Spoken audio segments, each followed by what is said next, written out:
হ্যাঁ বলো মাধু। ফোন ধরতে দেরি হলো কেন? কোথায় আছো? কাজে আছি। বাড়ি ফিরবে কখন?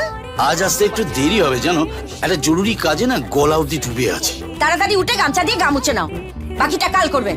মাধু এটা মার্ডার হাফ করা যায় না, করলে ফুল করতে হয়। এই, চুপ কর না। দেখছি বউর সঙ্গে কথা বলছি, ম্যানেজ জানে না। হ্যাঁ বলো। তো এটা তো জগাকে বলতে পারতে। আহা! উপোস করবো মগার জন্য আর বাজার আনবে জগা?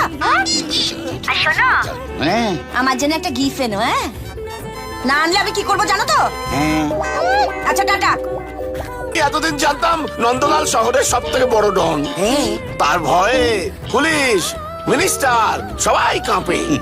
আজ দেখলাম বউয়ের ভয়ে নন্দলালের সঙ্গে কিসপিস হয়ে যায়। বউয়ের সামনে নন্দলাল বেড়াল মিউ মিউ।